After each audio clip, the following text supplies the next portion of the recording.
The golden age of Hollywood shone brightly with stars who seemed to have everything: fame, wealth, and acclaim. Yet behind the glamour, many iconic actors and singers faced personal struggles that led them to die in poverty. In this video, we explore the poignant stories of these legends, like Judy Garland and Marie Prevost, whose lives ended in financial ruin despite their immense talent. Their tales reveal the harsh realities hidden behind the spotlight, reminding us that success can be fleeting and that the price of fame can be extraordinarily high. Judy Garland. Judy Garland was beloved for her role as Dorothy in The Wizard of Oz and earned an estimated $40 million over her career, which was a fortune at the time. However, by the time of her death on June 22, 1969, at the age of 47, she was nearly destitute. Her estate was valued at a mere $40,000, and she left behind debts totaling around $4 million, and she even had significant unpaid taxes to the IRS. Garland's financial downfall was the result of several factors. She struggled with addiction to prescription drugs and alcohol, leading to costly medical bills. Mismanagement by agents and financial advisors depleted her earnings. Her third husband, Sid Luft, reportedly squandered much of her wealth on failed business ventures and his own expenses. In her later years, Garland was forced to perform in small venues and even fled from hotel bills she couldn't pay. She spent her final days performing at a London nightclub for modest fees, trying desperately to settle her debts and support her children. Errol Flynn. Errol Flynn, the dashing star of classics like Captain Blood, 1935, and The Adventures of Robin Hood, 1938, enjoyed immense success and earned millions. Yet, when he died on October 14, 1959, at age 50, his estate was valued at just $10,000. Flynn's wealth evaporated due to extravagant spending on yachts, homes, and a lavish lifestyle. Legal troubles, including a highly publicized 1943 trial for statutory rape, in which he was acquitted, resulted in hefty legal fees. His ex-wife, actress Lily Damita, was awarded a large settlement in their divorce, further draining his finances. A failed film project, William Tell, collapsed after investors withdrew funding, leaving Flynn in debt. In his final years, he struggled with alcoholism and health issues, performing in low-budget films to make ends meet. Barbara Payton. Barbara Payton was a luminous starlet whose beauty and talent promised a dazzling Hollywood career. In the early 1950s, she captivated audiences alongside James Cagney in Kiss Tomorrow Goodbye, 1950, her performance hinting at a future filled with cinematic triumphs. However, behind the glittering facade, her life was spiraling out of control. Personal scandals began to overshadow her professional accomplishments. Tumultuous relationships and a penchant for late-night revelry led to substance abuse, tarnishing her reputation in an industry that thrived on image. Arrests for public drunkenness and writing bad checks became alarmingly frequent, each incident eroding her standing and depleting her finances. As roles dwindled, Barbara's descent accelerated. By her late 30s, she was living in squalor, walking the shadowed streets of Hollywood as a prostitute to survive. The opulent premieres and adoring fans were replaced by isolation and hardship. Years of heavy drinking and drug use ravaged her health, leading to liver and heart failure. On May 8, 1967, at just 39 years old, Barbara Payton died at her parents' modest home. With no funds for a proper burial, her body was quietly cremated, a poignant end far removed from the spotlight she once commanded. Fatty Arbuckle. Roscoe. Fatty Arbuckle was one of the highest-paid actors in Hollywood during the silent film era, earning over $1 million per year, a staggering sum in the 1920s. His career crumbled after a 1921 scandal, in which he was accused of the rape and manslaughter of actress Virginia Rappe. Although acquitted after 3 trials, his films were banned, and he was blacklisted from the industry. Arbuckle's legal defense drained his finances, costing him an estimated $700,000 in legal fees and expenses.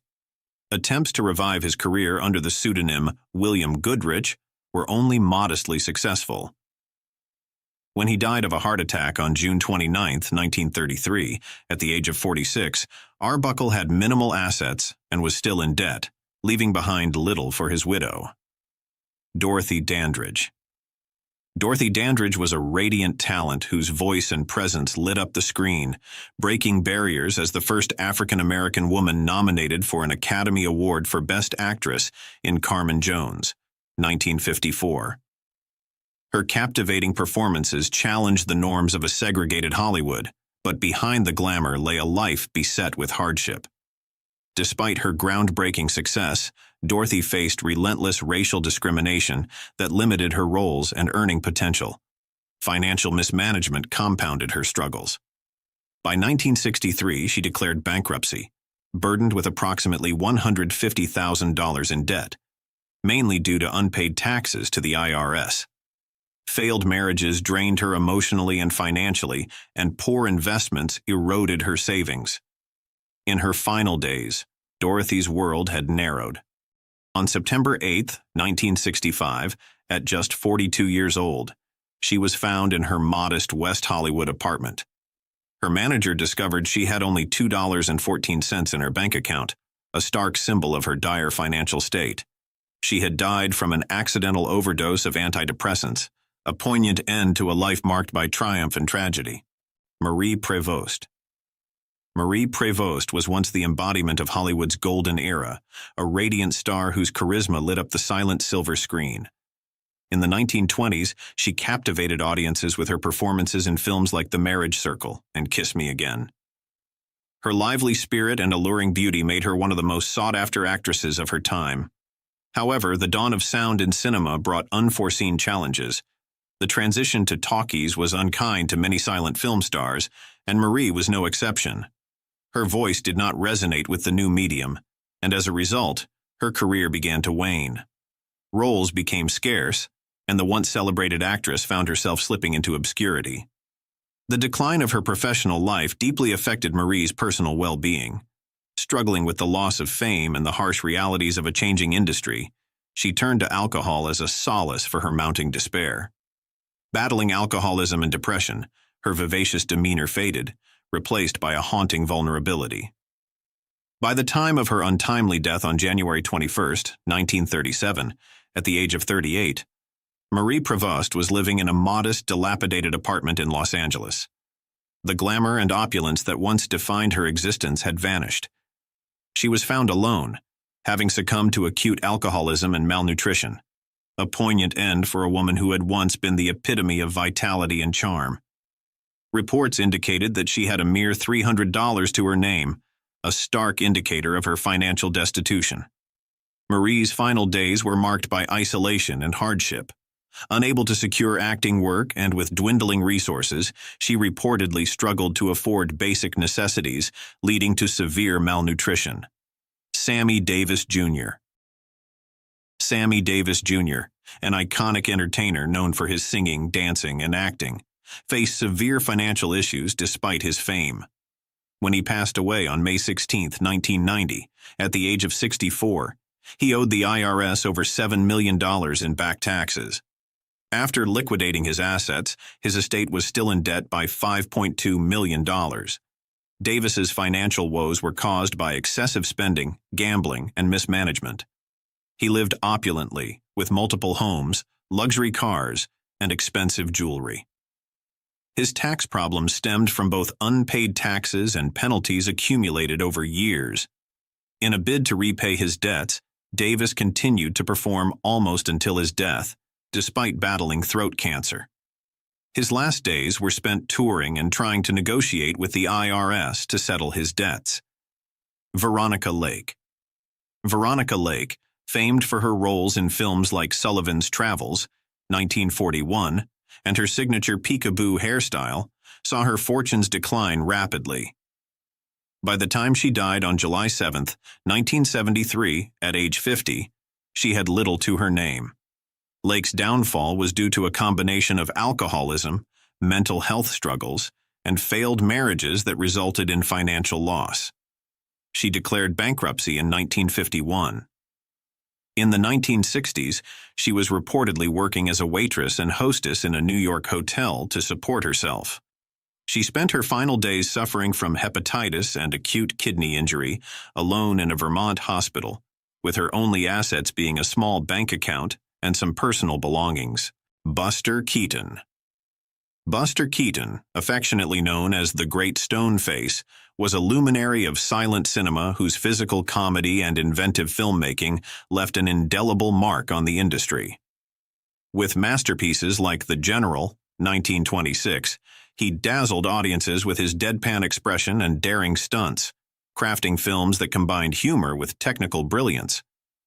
The arrival of sound films in the late 1920s signaled a challenging new chapter for Keaton. Transitioning to the talkies diminished his creative control, especially after signing with MGM, where studio constraints stifled his artistic freedom. The Great Depression further eroded his finances, and an expensive divorce settlement in 1932 significantly depleted his wealth. Amid these professional and personal setbacks, Keaton grappled with alcoholism, a struggle that impacted his health and reputation. Despite these hurdles, he demonstrated resilience, making a modest comeback in the 1950s through television appearances and supporting roles in films. Though he never regained the monumental success of his earlier career, his contributions continued to influence new generations of performers and filmmakers. Buster Keaton passed away from lung cancer on February 1, 1966, at the age of 70. He remained active in his craft until the end, living a humble life that contrasted with his monumental legacy. While his estate was not substantial, and he lived modestly, he was not destitute at the time of his death. Keaton's enduring genius and pioneering spirit remained celebrated, his life a testament to the timeless power of silent film. Mabel Normand. Mabel Normand was a beacon of brilliance in the silent film era, a spirited actress and pioneering director whose comedic genius captivated audiences worldwide. With a mischievous twinkle in her eye and a flair for physical comedy, she lit up the screen alongside legends like Charlie Chaplin and Roscoe "Fatty" Arbuckle. Her vivacious performances and trailblazing roles made her one of the most beloved comedic actresses of her time, earning her a place among Hollywood's early elite. Yet beneath the laughter and applause, Mabel's life was fraught with turmoil. In 1922, she became entwined in one of Hollywood's most notorious scandals, the unsolved murder of director William Desmond Taylor. Although never a suspect, her close friendship with Taylor cast a long, dark shadow over her career.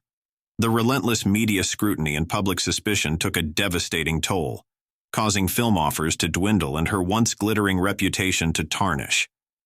As if scandal weren't enough, Mabel battled serious health issues. Tuberculosis, a relentless and debilitating disease at the time, began to sap her strength and vitality.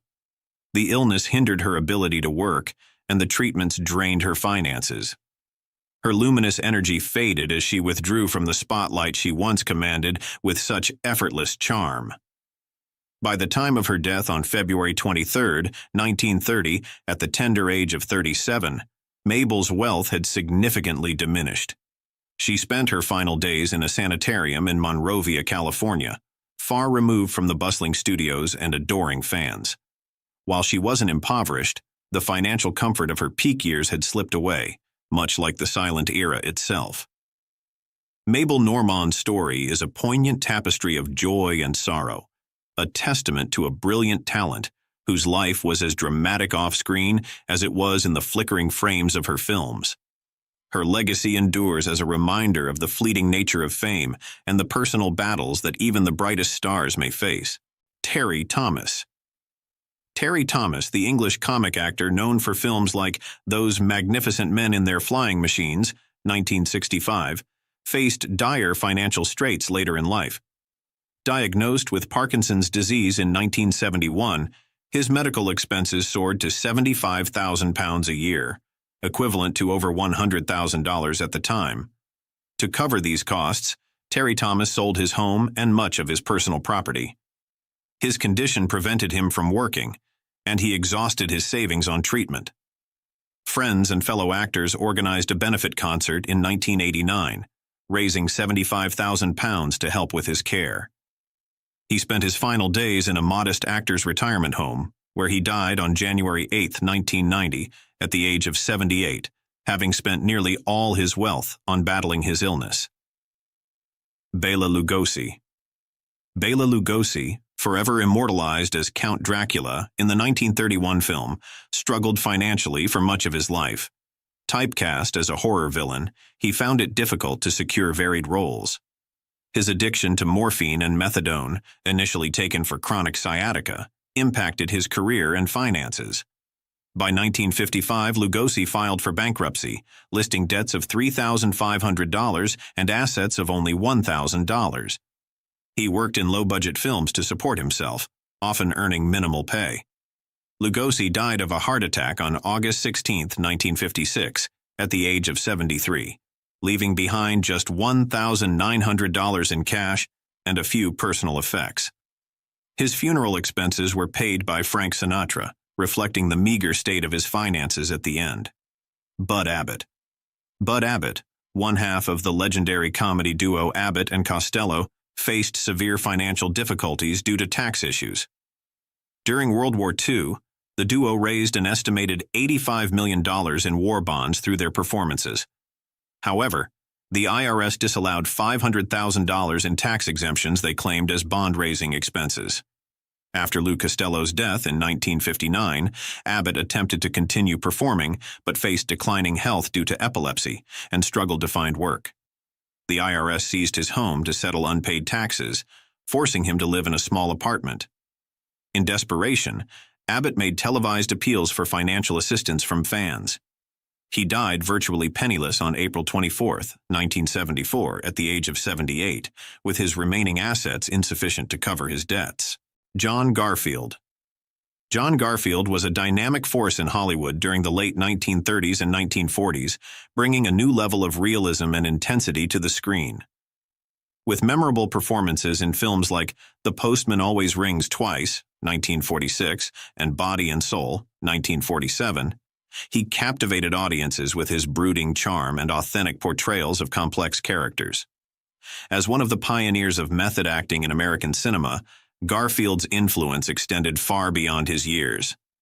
However, the ascent of his career was abruptly halted by the political turmoil of the era.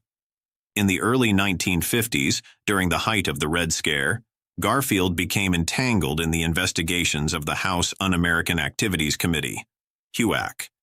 Despite his denials of any communist affiliations and his refusal to name colleagues, the mere suspicion led to his blacklisting in Hollywood. Studios, wary of association, distanced themselves, and offers dwindled to nothing. The blacklist not only stripped Garfield of his livelihood, but also inflicted deep personal wounds. The stress and frustration of being unjustly ostracized took a severe toll on his health. Financial pressures mounted as he was unable to secure acting work, and the weight of legal fees and lost income strained his resources. Friends noted a palpable change in his demeanor. Once vibrant and passionate, he grew increasingly despondent. On May 21, 1952, at just 39 years old, John Garfield died of a heart attack in a New York City apartment. While he was not destitute at the time of his death, the combination of professional exile and personal turmoil had eroded much of the wealth and stability he had built during his career. His untimely passing was a stark reminder of the human cost of fear-driven politics. These actors' stories serve as poignant reminders that fame and fortune can be fleeting. Despite their immense talents and contributions to the entertainment industry, they faced significant hardships in their final days. Mismanagement, legal troubles, health issues, and personal demons eroded their wealth, leaving them with little at the end of their lives. Their legacies live on through their work, but their personal struggles offer sobering lessons about the vulnerabilities that even the most celebrated individuals can face. They say Hollywood's brightest lights were fueled by heartbreak, not happiness. For all the sparkle of the silver screen, the true stories of its most glamorous actresses are steeped in struggle and survival. What did it really take to keep smiling in a world built to break you? As we peel back the velvet curtain, you'll find that fame has a shadow few dared to discuss. Some secrets, once whispered, can't help but echo long after the applause fades. Elizabeth Taylor. Elizabeth Taylor wasn't just Hollywood royalty. She was a survivor in every sense. Beneath the dazzling diamonds, violet eyes, and tabloid headlines, Taylor endured an avalanche of adversity most wouldn't survive once, let alone repeatedly. Born in England just before World War II, she was whisked to Los Angeles to escape the bombings. By age 12, she was a star, but with that fame came suffocating expectations and a studio system that prized her image more than her well-being. Behind closed doors, Elizabeth faced chronic health crises, enduring over 70 hospitalizations and more than 40 surgeries throughout her life. A near-fatal bout with pneumonia in 1961 led to her being read her last rites, not for the first time. Yet Taylor didn't just survive. She made each comeback more dazzling than the last. Her private life was a carousel of heartbreak and scandal. Married 8 times, including twice to Richard Burton, Taylor's personal affairs became public battlegrounds. She endured brutal tabloid scrutiny, the loss of close friends, including Montgomery Clift and Rock Hudson, and accusations that she destroyed marriages. Through it all, she refused to hide or apologize for her choices.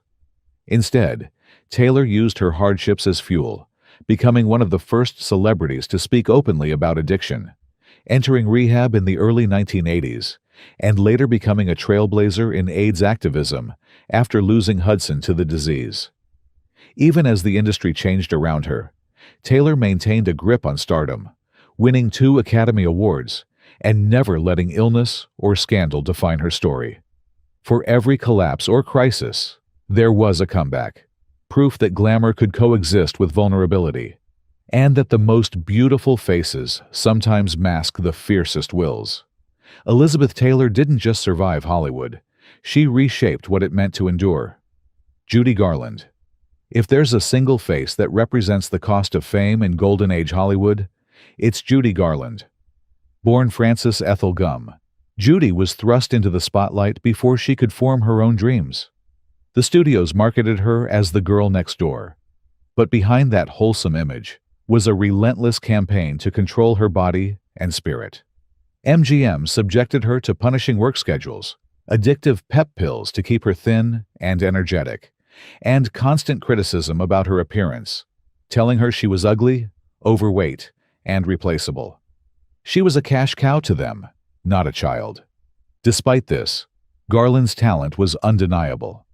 Over the Rainbow became her anthem of longing and resilience, resonating far beyond the yellow brick road.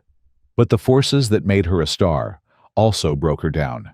She battled depression, anxiety, and addiction before she was old enough to drive.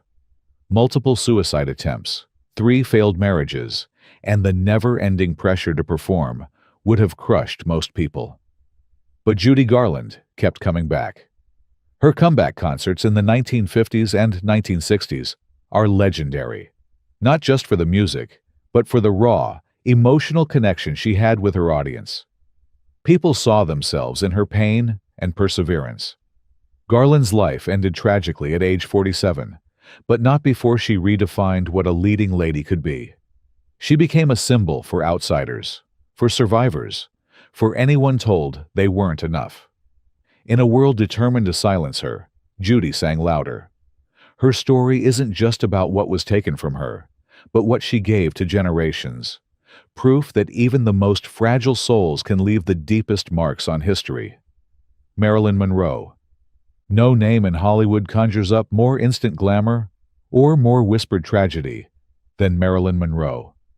Born Norma Jean Mortensen, Marilyn's early life was a far cry from the stardom that would make her immortal. Shuffled through a string of foster homes and orphanages, she survived childhood abuse, neglect, and the ache of never belonging.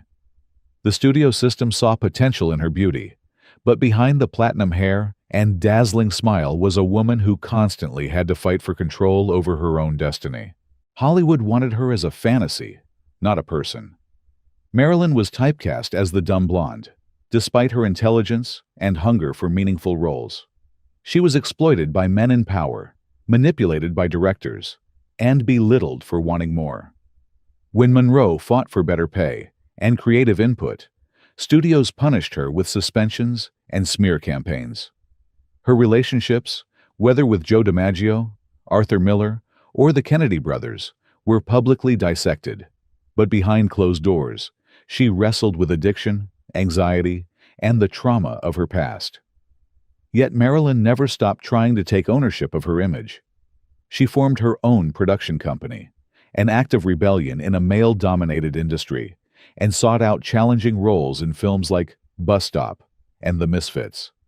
Her death at 36 remains one of Hollywood's most enduring mysteries. But her legacy isn't just the tragedy. It's the transformation of pain into power. The way Marilyn Monroe became not just a symbol of beauty, but of a woman's struggle to be seen, heard, and valued on her own terms. For millions, she remains proof that the world's brightest stars are often those who survived the deepest darkness. Rita Hayworth. Rita Hayworth's ascent to Hollywood stardom was a performance marked by unrelenting struggle behind the scenes. Born Margarita Carmen Cancino to Spanish and Irish show business parents, Hayworth was thrust into dancing as a child, often by a father whose ambitions for her blurred the lines between parental love and control. The abuse Hayworth suffered at the hands of her own father cast a shadow over her glittering career, a secret pain she carried even as the world swooned for her sultry performances. Hollywood didn't make things easier. Determined to transform her into an all-American star, Columbia Pictures changed her name and subjected her to painful electrolysis to raise her hairline, literally erasing her ethnic features to fit their image of glamour. She became the love goddess of the 1940s, captivating audiences in Gilda. But inside, Hayworth struggled with deep insecurity, depression, and the trauma of exploitation. She once confided, "Men fell in love with Gilda, but they woke up with me." Despite her beauty and talent, Rita's personal life was marred by 5 turbulent marriages, including to Orson Welles and Prince Ali Khan, and a constant search for stability that always seemed just out of reach. Later in life, Hayworth would face yet another cruel twist: early-onset Alzheimer's disease, diagnosed when the illness was barely understood. For years, her forgetfulness and confusion were misinterpreted by the public as alcoholism or fading fame, adding humiliation to heartbreak. Yet Hayworth bore her suffering with dignity, even as the industry that had sculpted her into an icon offered little support in return. Her story is a testament to endurance, proof that even the brightest stars can dance through the darkest storms, and that glamour often hides wounds deeper than any script could reveal. Hedy Lamarr. Brilliance behind the beauty. In Hollywood's golden age, Hedy Lamarr was billed as the most beautiful woman in the world, a label that belied a life of constant flight from adversity. Born in Austria as Hedwig Kiesler, Lamarr's beauty first drew the attention of a controlling, much older husband who worked with fascists in pre-war Europe. Trapped in a gilded cage, Lamarr disguised herself as a maid to escape his grip, fleeing Nazi-occupied Austria for Paris, then London, before landing in Hollywood. But Lamarr's struggles didn't end with her escape. In America, studios typecast her as the exotic seductress, rarely giving her roles that matched her intellect. Few knew that behind the camera, Hedy was a self-taught inventor who, during World War II, co-patented a technology designed to prevent torpedoes from being jammed, technology that eventually formed the backbone of modern Wi-Fi and Bluetooth. Yet, Hollywood dismissed her ideas, and her revolutionary invention went unrecognized for decades, leaving Lamarr to watch her contribution ignored and her beauty fade in the public's eyes. Personally, Lamarr faced 6 failed marriages, legal battles, financial ruin, and constant judgment for her independent spirit. She was often shamed for her sensual film roles, most notoriously in Ecstasy, and accused of being difficult or unstable when she dared to fight for fair contracts. Yet through all this, Hedy never stopped pushing boundaries. insisting on being more than just a pretty face in a man's world. Her story is now celebrated as a triumph of unacknowledged genius, proof that the world's most glamorous women are often its most underestimated survivors, blazing trails that would only be recognized long after their time. Ingrid Bergman. Ingrid Bergman's path to Hollywood immortality was lined with triumph, scandal, and ultimately, resilience in the face of global condemnation. The Swedish-born actress enchanted the world with her luminous performances in films like Casablanca and Notorious, but it was her private life that would test her resolve. In 1949, at the peak of her fame, Bergman became embroiled in one of the most explosive scandals of her era. She fell in love with Italian director Roberto Rossellini, became pregnant by him while still married, and was denounced on the floor of the U.S. Senate as a powerful influence for evil. The backlash was swift and brutal. Hollywood shunned her, audiences boycotted her films, and she was publicly vilified for defying the era's moral codes. Bergman was exiled from the American film industry for years, forced to reinvent herself in European cinema, while raising her children under relentless media scrutiny. Many would have been broken by the ostracism, but Ingrid fought back the only way she knew, by working harder, embracing challenging roles, and letting her artistry speak for itself. Her perseverance paid off. In 1956, Bergman made a triumphant return to Hollywood with Anastasia, earning an Academy Award and finally reclaiming her place among the greats. She continued to act on stage and screen, winning a total of 3 Oscars and earning respect as a consummate artist who refused to be defined by scandal. Bergman's journey from adored ingenue to public outcast and, finally, to revered legend stands as a testament to the power of dignity and self-belief. In a world quick to judge, she showed that redemption is possible, not by apologizing for your passions, but by living them fully. Olivia de Havilland. Olivia de Havilland's poised beauty and aristocratic grace made her an emblem of Golden Age Hollywood glamour. But behind the polished facade was a fighter who would take on and topple one of the most powerful studio systems in the world. Born in Tokyo to British parents and raised in California, de Havilland's ascent seemed charmed at first. Her early screen roles opposite Errol Flynn in Swashbucklers like Captain Blood and The Adventures of Robin Hood cemented her as a star, and her performance as Melanie in Gone with the Wind earned her an Oscar nomination and global fame. But de Havilland's story was never just about success. It was about the price of independence in an era when studios owned their stars. Under contract with Warner Brothers, she was cast in roles that often underused her talents and forced her into submissive parts far beneath her abilities. When she pushed back, Warner Brothers retaliated, suspending her without pay and extending her contract for the time she owed. Most stars of the era simply endured, but Olivia refused to surrender her career or dignity. In 1943, she did the unthinkable. She sued Warner Brothers, risking her future and facing blacklisting and isolation. The resulting legal battle, known as the de Havilland decision, became a turning point in Hollywood history. Olivia won, breaking the studio's power to indefinitely bind actors to oppressive contracts. The cost was immense. She lost work, friends, and nearly her place in Hollywood, but the victory forever changed the rights of actors in America. De Havilland later won 2 Academy Awards and continued to reinvent herself in challenging roles well into the 1960s. Her personal life was also marked by adversity. A famously strained relationship with her sister, Joan Fontaine, the heartbreak of failed marriages, and the challenges of being a single working mother. Through it all, de Havilland remained a symbol of quiet, unwavering strength, a glamorous star whose greatest legacy wasn't just in her performances, but in her defiance. In a world where conformity was survival, Olivia de Havilland proved that true elegance is about having the courage to say no. Joan Crawford. No actress embodied both Hollywood sophistication and survival quite like Joan Crawford. Her glamorous persona, a poised figure with perfectly arched brows and icy allure, was meticulously crafted to conceal the scars of a brutal upbringing and a relentless drive to rise above her circumstances.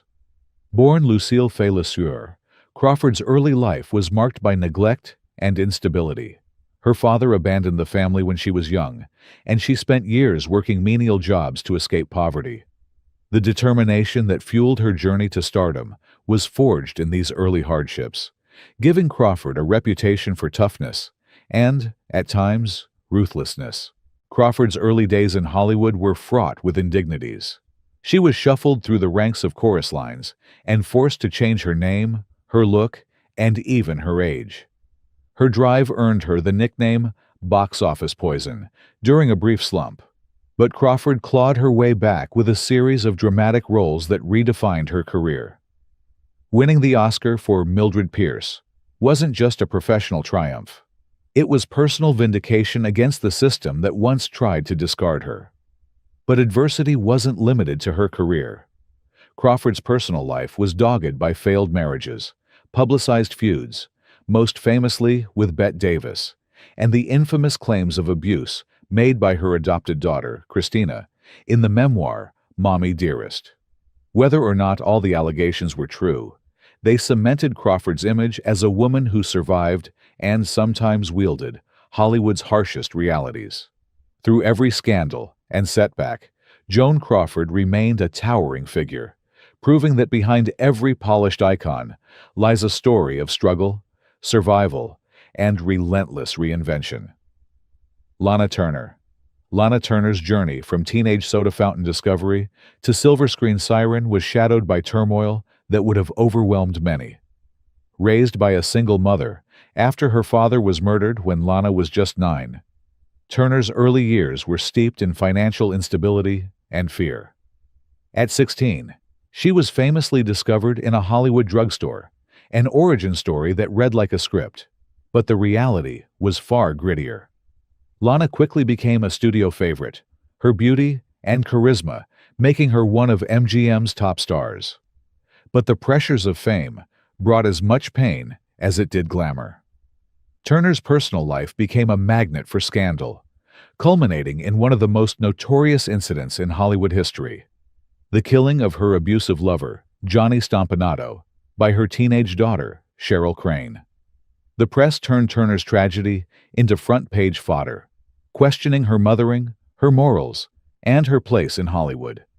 Despite the scandal and public shaming, Turner never allowed herself to be defined by tragedy. She continued to work, even as she faced ongoing struggles with failed relationships, health problems, and the demands of single motherhood. What set Lana Turner apart was her refusal to let adversity steal her sense of self. She reinvented herself throughout her career, taking on television roles and stage performances as film offers faded.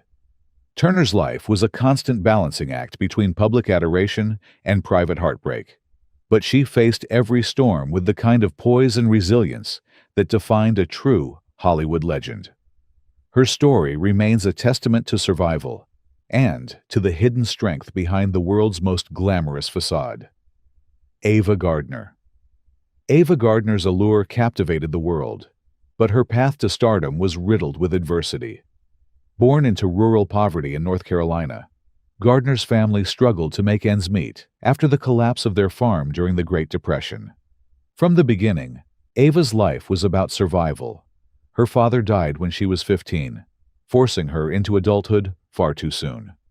When a photograph taken by her brother-in-law landed her a Hollywood screen test, Gardner was thrust into a world as cutthroat as it was glamorous.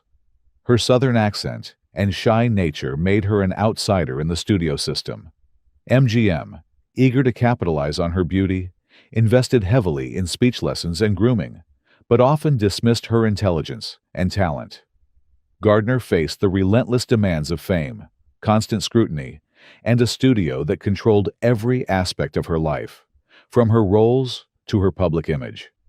She battled loneliness and struggled to be taken seriously, often typecast as the exotic seductress, rather than given roles that showcased her range.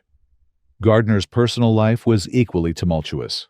Her marriage to Mickey Rooney ended quickly in heartbreak, followed by passionate but stormy unions with Artie Shaw and Frank Sinatra. Her relationship with Sinatra was particularly controversial, leading to public backlash and even professional blacklisting during the height of the scandal. Gardner also endured a series of miscarriages, longing for a family she never had. Despite these blows, she never lost her independence, eventually leaving Hollywood for Spain, where she found peace away from the constant glare of publicity. Throughout it all, Ava Gardner remained unapologetically herself, bold, outspoken, and determined not to be broken by circumstance or by the studio machine. Her story is a testament to the strength required not just to become a star, but to survive it, and to live life on one's own terms, no matter the cost. Bette Davis. Bette Davis was the very definition of a Hollywood fighter, her piercing eyes and withering gaze becoming symbols of a will that refused to be bent, no matter how strong the opposition. Born in Massachusetts, Davis faced adversity from the start. Her parents' marriage collapsed when she was 10, leaving her mother to raise Bette and her sister alone. Her journey to stardom was marked by repeated rejection and skepticism. Casting directors dismissed her as too plain and difficult. And even her arrival in Hollywood was met with ridicule, as a studio chauffeur famously left her at the train station, not believing anyone so unassuming could be a star. But Davis's drive was relentless. She broke through with powerful performances in films like Of Human Bondage and Dangerous, winning her first Oscar despite industry pushback. Davis became notorious for challenging the studio system, fighting for better roles and creative freedom. Her legal battle with Warner Brothers, unheard of for an actress at the time, set a precedent for women's rights in Hollywood, though it temporarily left her career in limbo. She was labeled box office poison during a downturn, yet reinvented herself with roles that showcased her range and depth, including Jezebel and the iconic All About Eve. Adversity stalked Davis off-screen too. She endured publicized feuds, particularly with Joan Crawford, and battled through 3 failed marriages and family estrangement. Even as she aged, Davis refused to fade away, taking on bold roles that defied stereotypes and ageism. By the end of her life, she had earned 2 Oscars, 10 nominations, and the undying respect of peers and fans alike. Bette Davis proved that glamour in Hollywood was never just about beauty. It was about grit, defiance, and an unbreakable will to create one's own destiny. Gene Tierney. Gene Tierney's ethereal beauty defined an era, but her life off-screen was marked by relentless adversity and personal tragedy. Raised in a privileged but emotionally distant household, Tierney was pushed toward stardom by her parents, and quickly rose to fame in the 1940s with roles in Laura and Leave Her to Heaven. But while the world saw her as the embodiment of grace and poise, Tierney privately battled heartbreak that would have crushed anyone less resilient. Her most profound suffering came after the birth of her daughter, Daria, who was born severely disabled due to Tierney's contracting rubella during pregnancy, a disease she later learned she had caught from a fan who broke quarantine to meet her. The guilt and grief from this incident haunted Tierney for the rest of her life, leading to deep depression and repeated hospitalizations. She struggled with bipolar disorder at a time when mental illness was deeply stigmatized and treatments were often brutal. Tierney underwent shock therapy and spent years in and out of institutions, fighting to reclaim her sense of self. Tierney's career suffered as a result, with studios reluctant to hire her due to her health struggles. Yet she never stopped fighting for her place in Hollywood, staging several comebacks, and eventually writing a candid memoir that helped destigmatize mental health in the industry. In her later years, she found peace away from the spotlight, marrying happily and advocating for mental health awareness. Gene Tierney's story is a reminder that beneath even the most perfect facade can lie unimaginable pain, and that courage isn't the absence of suffering, but the determination to keep going through it. Susan Hayward. Susan Hayward's rise from the streets of Brooklyn to Oscar-winning stardom is a study in determination through adversity. Born Edith Mariner, she grew up during the Great Depression, surrounded by poverty, instability, and the constant pressure to help support her family. Hayward's striking red hair and fierce ambition set her apart, but when she arrived in Hollywood, she was quickly typecast and overlooked, battling a system that favored glamour over substance. Undeterred, she pressed on, taking any role she could to prove herself, often playing women as tough as she was in real life. Hayward's personal life mirrored her screen roles. She endured 2 painful marriages, one of which left her emotionally shattered and financially strained. Her struggles with alcoholism became public, fueling a media narrative that sought to diminish her achievements. Yet Hayward never allowed these setbacks to break her spirit. She fought back with critically acclaimed performances, culminating in her Oscar-winning turn in I Want to Live, a role that required her to channel every ounce of pain and resilience she had collected along the way. But adversity wasn't finished with her yet. In her later years, Hayward was diagnosed with brain cancer, widely believed to be linked to radioactive fallout from filming The Conqueror near nuclear test sites. Despite her illness, she continued to work, facing her diagnosis with the same courage that had carried her from Brooklyn to the Academy Awards stage. Susan Hayward's legacy isn't just one of talent, but of relentless survival, a testament to a woman who fought her way out of hardship, defied every expectation, and turned personal struggle into unforgettable art. Dorothy Dandridge. Dorothy Dandridge's beauty and talent opened doors no Black actress had ever walked through before, but the adversity she faced at every turn was staggering. Born in Cleveland, Ohio, to a single mother in a deeply segregated America, Dandridge began performing as a child, touring with her sister in the Dandridge Sisters Act.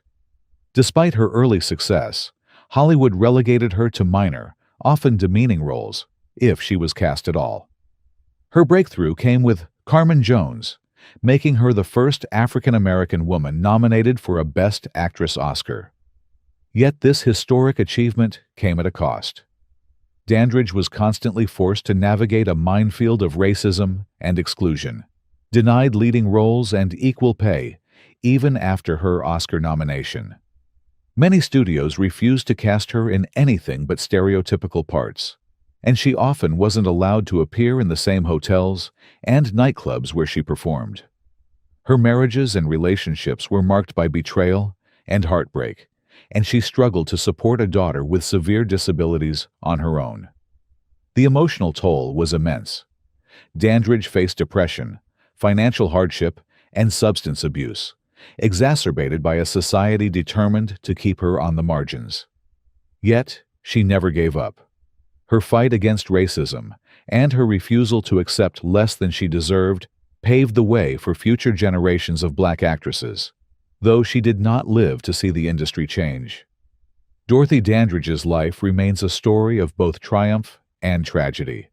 A glamorous trailblazer who shattered barriers while carrying the weight of injustice on her shoulders. Vivien Leigh.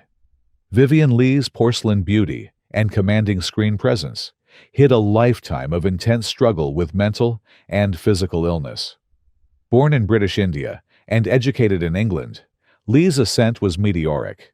She stunned audiences as Scarlett O'Hara in Gone with the Wind, a role that won her the first of 2 Oscars. Yet, as her fame grew, so did the adversity she faced behind the scenes.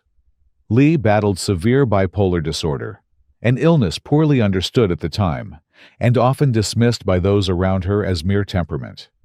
The extreme mood swings and depression would sabotage her personal life and, at times, her ability to work. Her marriage to Laurence Olivier, though initially a Hollywood fairy tale, became strained under the weight of her illness and the demands of their careers.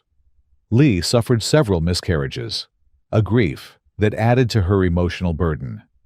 Despite her struggles, she continued to take on challenging roles in both film and theater, refusing to let her illness define her legacy. During the filming of A Streetcar Named Desire, Lee's performance was so raw and haunting that it blurred the line between character and reality, a testament to her ability to channel pain into artistry. Physically, Lee's health also faltered. She battled recurring bouts of tuberculosis that often left her weak and in pain. Even as her illness became debilitating, she remained determined to perform, defying both her doctors and the limitations of her own body. Vivien Leigh's life was a continuous balancing act between brilliance and suffering, public adulation and private despair. Her legacy is not just her cinematic triumphs, but her relentless courage in the face of unimaginable adversity, reminding us that even those who seem most untouchable are fighting battles the world cannot see. When we talk about glamour in Golden Age Hollywood, it's easy to forget the trials that shaped its brightest icons. Behind every dazzling portrait was a woman fighting storms most of the world never saw, transforming pain, scandal, and heartbreak into legacies that still inspire. These actresses weren't just survivors. They were architects of their own mythologies. In the end, maybe true glamour isn't about the spotlight at all. It's about the courage to shine, even when the world tries to dim your light. They say the real action in Hollywood never happened on the set. It happened in back rooms, at poker tables, and on land no one wanted until a star bought it. For every hit film, there was a secret side hustle, a risky investment, or a fortune lost chasing the next big thing. Why did so many icons throw their money at wild dreams? And how did those gambles change Hollywood forever? Sometimes, the greatest scripts were written in bank ledgers, if you know where to look. Errol Flynn's Cuban Gambling Paradise. When most people think of Errol Flynn, they remember the wild-eyed, devil-may-care hero swinging from chandeliers or laughing in the face of danger on the silver screen. But in the late 1950s, at the height of his faded fame and deepening debt, Flynn set his sights on something far riskier than pirate movies, a real-life gamble that would entangle him in the hurricane of history. Cuba, then known as the playground of the Americas, was awash in American mob money, celebrity excess, and political intrigue. Havana's casinos and nightclubs were a magnet for the world's wealthy, and everyone wanted a piece of the action. Errol Flynn, always restless and forever chasing the next big score, saw an opportunity to reinvent himself, not just as a movie star, but as a business tycoon. With his charisma and a reputation for living on the edge, Flynn was approached by a group of well-heeled American investors who wanted to build a luxury resort and casino complex on one of Cuba's most pristine offshore islands. The pitch was irresistible: a private getaway where the world's rich and famous could drink, dance, and gamble in secrecy, far from the prying eyes of the mainland and nosy American journalists. Flynn himself was promised not just a stake in the venture, but a starring role as its public face, a golden opportunity to revive his fortunes. Flush with borrowed cash, the syndicate began pouring money into land development, casino equipment, and lavish plans.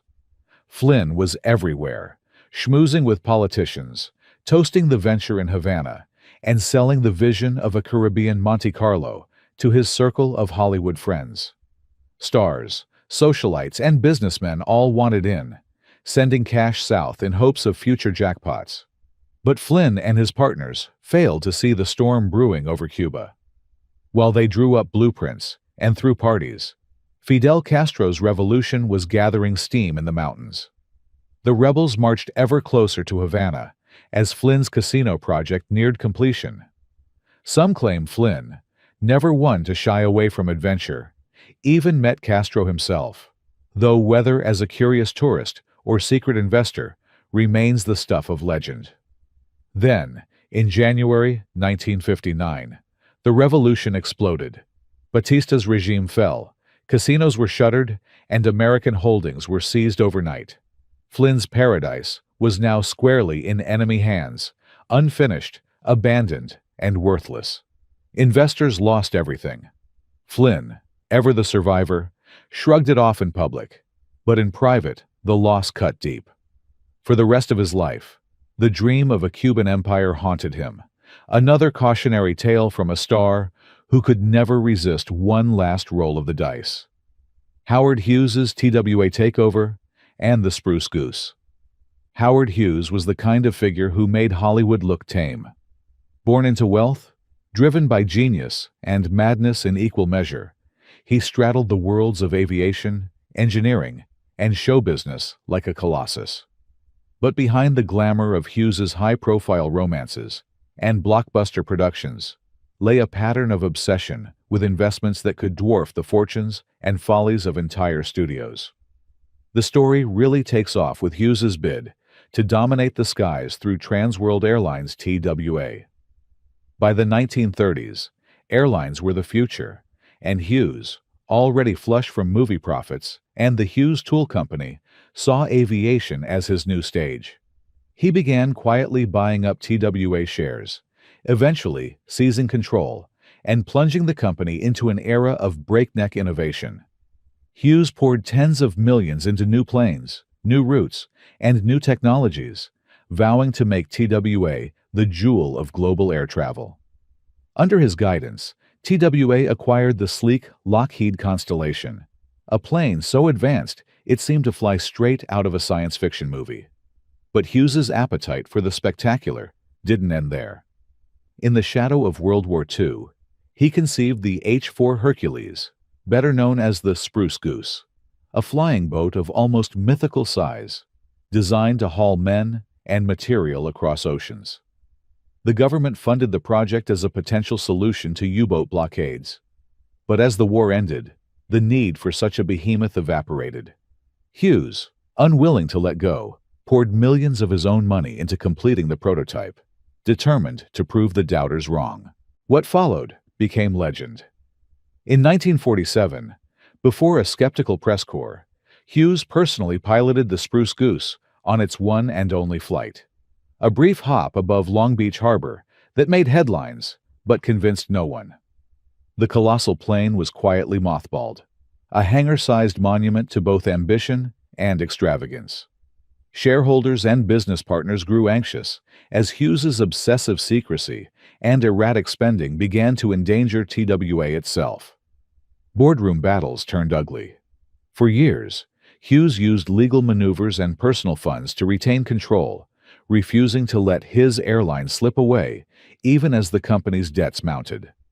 By the early 1960s, after lawsuits and regulatory scrutiny, Hughes finally lost his grip on TWA. He walked away, battered, his personal fortune diminished, but his reputation as Hollywood's wildest and most uncontainable investor was forever secured. Hughes' legacy remains a cautionary tale about the thin line between brilliance and recklessness, a reminder that in Hollywood, even the most extravagant dreams can become costly nightmares. The Beverly Hills Hotel oil scandal. To outsiders, the Beverly Hills Hotel was, and remains, the ultimate symbol of Hollywood glamour. It's where stars checked in to escape scandal, where moguls made million-dollar deals over martinis, and where the world's press waited by the iconic green and pink entrance for a glimpse of screen royalty. But in the late 1940s, the hotel's lush lawns and tennis courts became the epicenter of one of the most audacious investment schemes classic Hollywood ever saw, a plot that promised black gold beneath the bougainvillea. It began with whispers among the city's elite. There were rumors that rich oil deposits, just like those that had made Los Angeles boom decades earlier, might be hidden under the hotel and its exclusive neighborhood.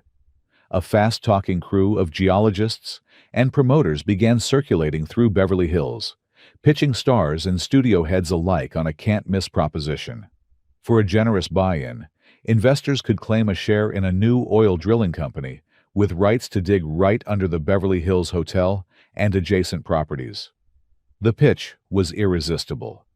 Oil had already transformed parts of Los Angeles into instant millionaires, and who wouldn't want to strike it rich while sipping champagne poolside? Before long, the scheme had snared a who's who of Golden Age Hollywood.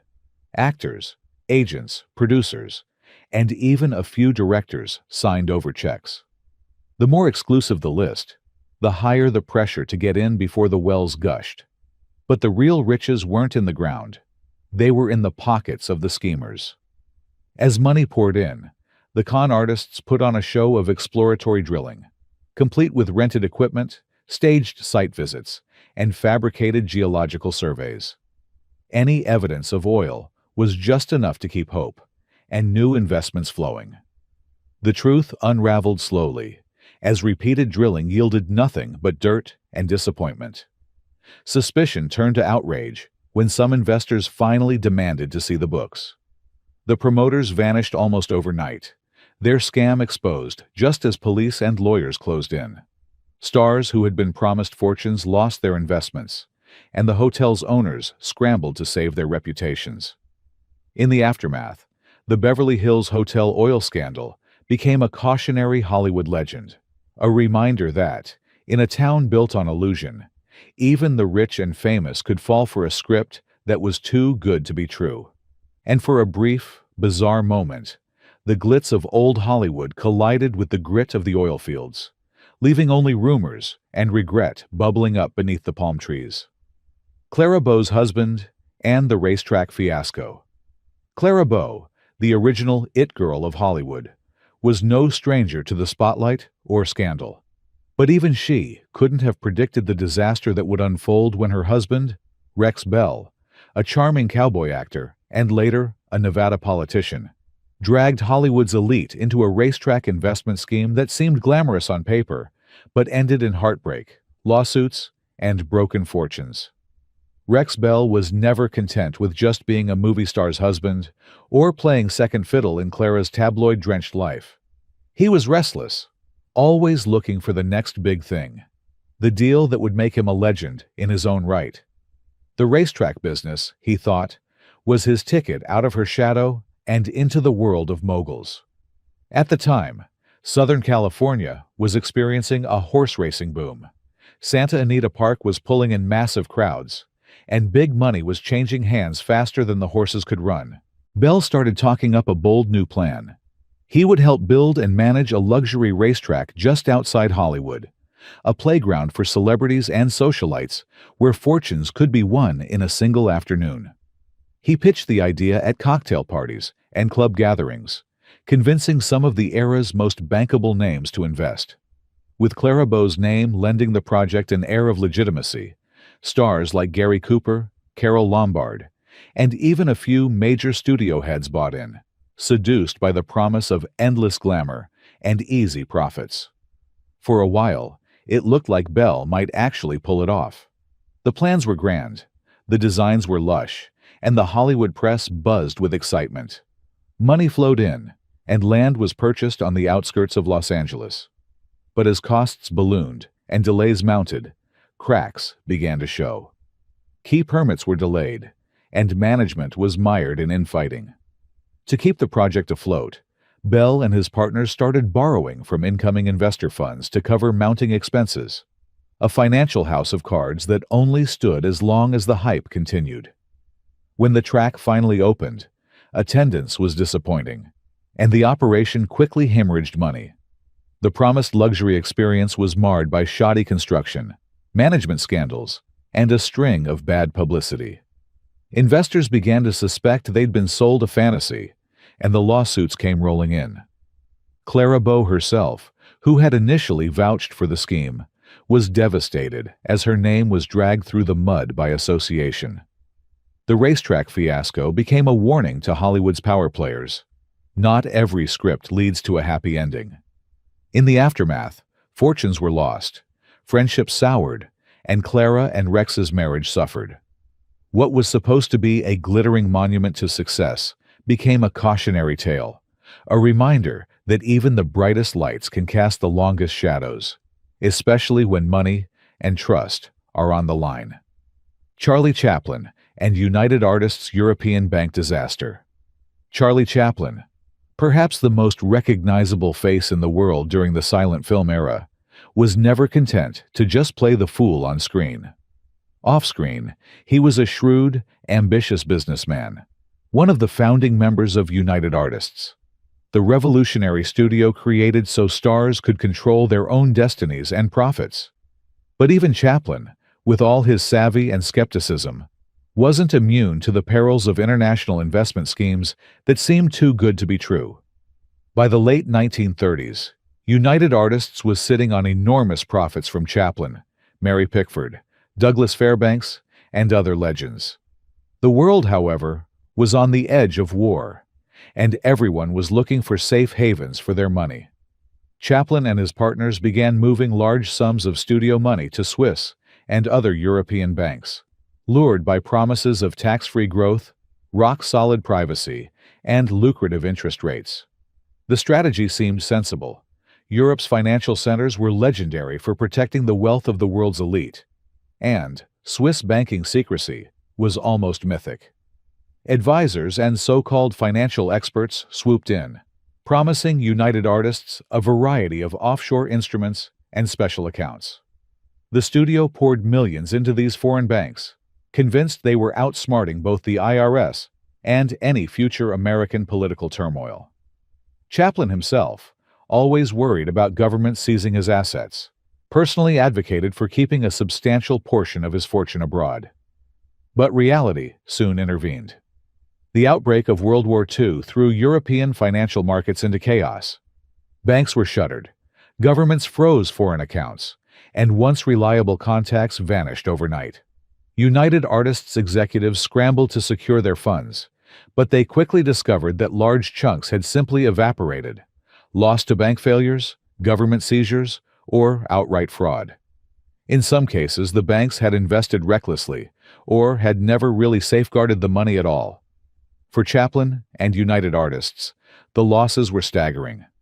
Legal battles dragged on for years, but most of the money was never recovered. The scandal was kept mostly quiet. No one wanted the public to know that the world's most powerful film studio had been outfoxed by foreign bankers and a web of shady intermediaries.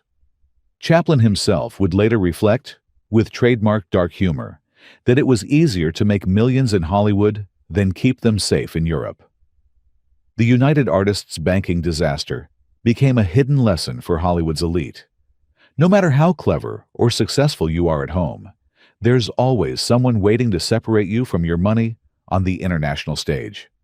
For Chaplin, the episode was a bitter reminder that even the masters of illusion can fall for a financial trick, and that the world beyond Hollywood is full of plots and twists stranger than any movie.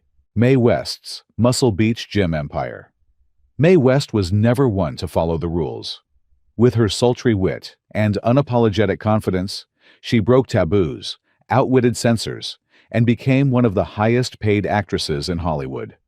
But in the post-war era, as her movie roles slowed and America's obsession with health and fitness soared, West saw a new frontier for fame and fortune, one that would draw in stars, bodybuilders, and big dreamers alike. This wasn't just another Hollywood fad. It was Mae West's bid to build a gym empire, and a cautionary tale about mixing showbiz sparkle with business brawn. The plan seemed perfect for the times. In the late 1940s and early 1950s, the physical culture craze was everywhere. Muscle Beach in Santa Monica was drawing crowds to watch sun-kissed athletes and aspiring Adonises flex their stuff. Mae West, always ahead of the curve, decided to invest heavily in a chain of gyms and health farms up and down the California coast, envisioning a glamorous network of fitness palaces for celebrities and regular folks alike. She put her name and money behind a new brand of gyms that promised not just exercise, but an experience worthy of Hollywood royalty. With her signature flair, West hosted lavish opening parties, inviting fellow stars and the press to marvel at the state-of-the-art facilities. Advertisements splashed her name and face across billboards. "Come up and lift with Mae West," a playful twist on her famous catchphrase. For a brief moment, it looked like she might pull it off. Membership soared, and some of the city's most famous bodies made regular appearances, lending the venture an aura of cool credibility. But the fitness business proved trickier than a movie set. The costs of maintaining glamorous facilities skyrocketed, and the logistics of running multiple locations became overwhelming. Lawsuits began to pile up over unpaid vendors, breach of contract, and allegations that some trainers and staff weren't paid for months. Worse, some gym-goers complained that the gyms didn't deliver on the Hollywood promises, citing broken equipment and overcrowded classes. May's business partners, some of whom were less experienced than they let on, struggled to keep up with the financial realities. By the mid-1950s, the Muscle Beach gym empire began to crumble. Several locations closed abruptly, leaving members locked out and creditors scrambling for answers. Mae West, whose reputation for toughness had seen her through Hollywood's toughest storms, found herself facing lawsuits and headlines questioning her business savvy. The once glamorous venture became a cautionary tale about chasing trends without a solid foundation. In the end, Mae West's Muscle Beach empire faded as quickly as it had arrived, leaving behind only memories, a few faded photos, and the lesson that not every Hollywood star can flex their way to business success. W.C. Fields and the Orange Grove Bubble. W.C. Fields was the master of comic cynicism, a man whose screen persona was equal parts charm, wit, and wary distrust of the world. Off-camera, Fields wasn't much different. He liked a good drink, distrusted bankers, and believed there was no safer investment than a patch of California dirt. In the 1930s, that faith would be sorely tested as Fields, and a gaggle of Hollywood friends, became enmeshed in one of the era's strangest and most disastrous investment bubbles, the California Orange Grove craze. The logic seemed sound. California's citrus industry was booming, fueled by national demand and the promise of easy profits. Orange groves were marketed to Hollywood's elite as the surest thing in agriculture. Real estate agents and agricultural promoters fanned out across Los Angeles, inviting stars and producers to exclusive parties on sun-drenched farmland. The sales pitch was irresistible. Buy a few acres, let migrant workers tend the trees, and watch your fortune grow, literally. Fields, never one to turn down an easy dollar, went all in. He bought several parcels, at what he was told of were bargain prices, and soon convinced a handful of friends, silent film stars, screenwriters, even a couple of producers, to join him. The idea of swapping the chaos of movie sets for the tranquility of an orange orchard appealed to many in the business. Stars bragged about their new gentleman farmer status at Hollywood dinner parties, and more investors lined up, eager for a slice of the action. But beneath the surface, all was not well. Shady land agents had been inflating the value of worthless or blighted acreage, using forged appraisals and fake crop yield reports. The plots Fields and his friends bought were often on marginal land with poor water access, making them all but useless for citrus production. To make matters worse, a sudden blight swept through Southern California, devastating crops and sending orange prices plummeting. Within just a few years, the Great Orange Grove scheme unraveled. Fields watched in horror as his foolproof investment turned sour. He lost thousands, and others lost even more. The gentleman farmers were left with barren land and empty pockets, forced to admit they'd been outsmarted by smooth-talking con men and the unpredictable forces of nature. The Orange Grove bubble became a running joke in Hollywood, another example of how even the sharpest minds could be lured by dreams of easy money. For W.C. Fields, it was a bitter lesson. Sometimes, the safest bet is to stick with what you know, and never trust a deal that sounds too sweet. John Wayne's Alamo Village Money Pit. John Wayne, Duke to his friends and millions of moviegoers, was the ultimate symbol of American grit, rugged independence, and unwavering patriotism. So it was little surprise that when he set out to make his dream project, the Alamo, he refused to cut corners. But Wayne's commitment to authenticity turned what was supposed to be a movie set into one of Hollywood's most notorious investment sinkholes, a saga that would leave the Duke and his investors reeling for decades. Wayne had wanted to make a film about the legendary 1836 siege at the Alamo for years. When no studio would finance his sweeping vision, he did what Hollywood's biggest stars often do. He bankrolled the project himself, assembling a roster of industry friends and loyal fans as financial backers. Determined to recreate history on an epic scale, Wayne purchased a vast tract of land in Brackettville, Texas, and set about building a full-scale replica of the Alamo mission, along with an entire working town, complete with streets, shops, and even a functioning church. The construction costs ballooned. Wayne insisted on historical accuracy for every brick and beam, overruling studio accountants and doubling down with more personal funds. As the project dragged on, weather delays and logistical nightmares only added to the expenses.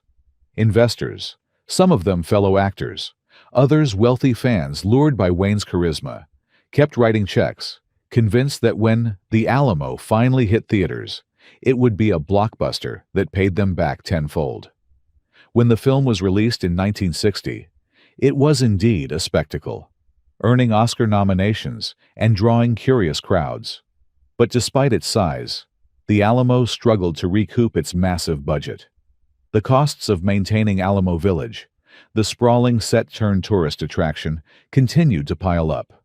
Visitors trickled in, but ticket sales and film rentals never matched the site's upkeep or the film's towering expenses. For decades, Alamo Village stood as a monument to both Wayne's vision and Hollywood's capacity for excess. The property changed hands multiple times, sometimes serving as a Western tourist destination, other times left abandoned to the harsh Texas sun. Wayne himself never fully recouped his investment and was candid about the toll it took on his finances and friendships.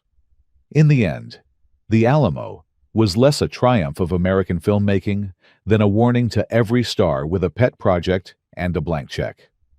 John Wayne's Money Pit stands as a testament to how even legends can be undone by ambition, and how a single movie can haunt a career far longer than any six-shooter duel ever could. Jean Harlow's Mother and the Miracle Face Cream Stock. Jean Harlow, the original platinum blonde bombshell, captivated millions with her wit, beauty, and presence. But behind the scenes, it was her ambitious and often overbearing mother who became the center of one of Hollywood's strangest investment fiascos, a so-called miracle face cream that promised eternal youth and delivered only lawsuits, disappointment, and a trail of broken bank accounts. Known as Mother Jean, Harlow's mother was a constant force in her daughter's life and career, acting as manager, publicist, and gatekeeper. In the mid-1930s, Mother Jean grew enamored with a local entrepreneur who claimed to have developed a revolutionary new cosmetic, a cream that could erase wrinkles, fade age spots, and keep the faces of Hollywood's elite glowing under studio lights. The pitch was irresistible, especially in an industry obsessed with youth. With Jean Harlow's name attached, Mother Jean went to work, convincing actors, directors, and even makeup artists to invest in the company manufacturing the so-called miracle cream. Some signed on as financial backers, while others agreed to hawk the product to friends and fans. Rumors swirled that the secret formula had been developed by European scientists and smuggled into the U.S. as the next great breakthrough in beauty. As the initial batches of cream rolled out, stars lined up to be photographed with the jars, and Hollywood's gossip columns gushed about the product's unbelievable effects. But it didn't take long for cracks to appear. Customers complained that the cream was little more than glorified cold cream. No miracles, just the same old moisturizer. Some even reported breakouts and rashes. Refunds were demanded. The press, once charmed by the Hollywood angle, began digging into the company's background and discovered that the so-called European scientists didn't exist, and the miracle claims were pure fantasy. Angry investors filed lawsuits, and the enterprise quickly collapsed under the weight of scandal and bad publicity. Mother Jean's reputation, and, by extension, Jean Harlow's, took a beating in the press. Hollywood's elite were left red-faced, not from the face cream, but from the embarrassment of being duped. The Miracle Face Cream fiasco remains a cautionary tale in Hollywood history. No matter how bright the lights, there's always a shadow of opportunism and greed, and not every investment is worth betting your name or your face on. Warner Bros.' Hollywoodland real estate gamble. In the roaring 1920s, Hollywood's fortunes seemed limitless. The studios were booming, sound was transforming cinema, and fortunes were made overnight. The Warner Brothers, Harry, Albert, Sam, and Jack, were kings of the new industry, riding high after the success of The Jazz Singer. But flush with cash and optimism, they set their sights beyond the silver screen, investing in a sprawling real estate scheme that would help create and almost destroy the most iconic sign in movie history, Hollywoodland. The plan was as grand as any blockbuster: buy up acres of undeveloped hillside land above Los Angeles and transform it into an exclusive housing development, complete with luxurious homes, winding roads, and the promise of movie star neighbors. To lure buyers, the developers erected a giant sign on the hill, Hollywoodland, each towering letter illuminated by thousands of bulbs, beckoning new money and fresh dreams westward. The Warner Brothers and other studio executives poured money into the project, seeing it as a surefire investment that would keep their fortunes safe from the volatility of the film business. The marketing was relentless, promising panoramic views, glamorous parties, and proximity to the hottest stars in town. Early sales were brisk, as the booming economy encouraged speculation and risk-taking. But as the Great Depression hit in 1929, the dream quickly soured. Home sales stalled, construction halted, and many buyers defaulted on their lots. The Warner Brothers, who had banked on continued prosperity, watched their investments shrivel as the market crashed. For a time, even the future of their studio was in question, as debts from the Hollywoodland scheme piled up. The infamous sign itself fell into disrepair, letters broke, bulbs went out, and it became a monument to the broken promises of Hollywood's land rush. It wasn't until decades later that the city refurbished the sign, shortening it to simply Hollywood and turning it into the iconic symbol we know today.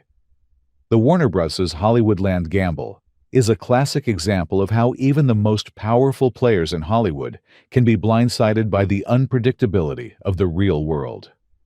For a few short years, the sign stood as a beacon for dreamers. For many, it also stood as a stark warning. Even in Tinseltown, there's no such thing as a guaranteed hit. From doomed racetracks to vanished fortunes in oil and oranges, Hollywood's wildest investment schemes show just how risky life could be behind the glamour. Even the biggest stars weren't immune to dreams that went bust.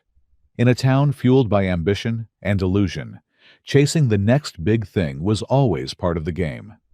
Sometimes the boldest bets happened far from the cameras, and the wildest stories of all were written not in scripts, but in the risks stars dared to take.